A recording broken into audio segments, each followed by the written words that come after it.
Les gars, montez, montez, montez. Ils veulent attaquer maintenant. Ils se préparent. Les gars, vous entendez? Les vrais balles! Les vrais balles, pas les pépettes! Garoua comme Bamenda maintenant! Garoua comme Bamenda aujourd'hui! Les vraies balles! Les vraies balles, les gars, pas les pépettes! Les gars de Crimogène, la population résiste mal! Sortez, sortez massivement!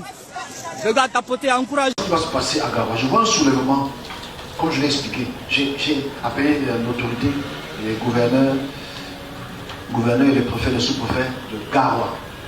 Ndi, monsieur Ndi. J'ai pris la peine de lui dire, mais il y a un mouvement, on m'a encore montré, un mouvement d'humeur.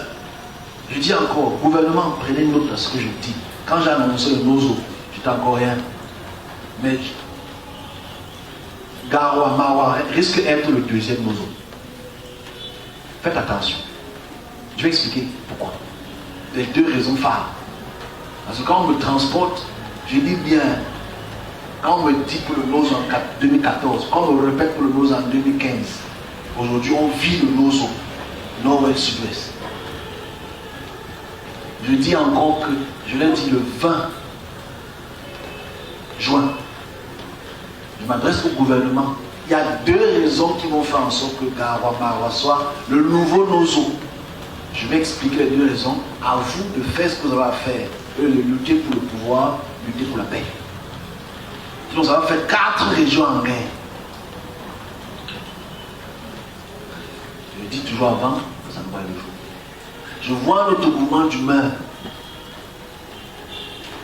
Les jeunes vont se lever et casser des endroits systémiques, étatiques, les boutiques, même les routes, casser les panneaux, à cause d'un mécontentement soulevé par des politiques. Je l'ai dit, je l'ai écrit.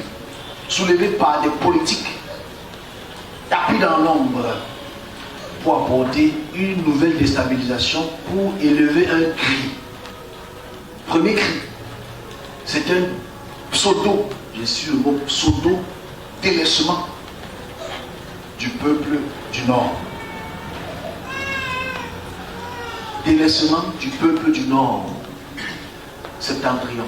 Ce délaissement ethnique, tribal, spoliation de terre, chefferie, ça va soulever une guerre.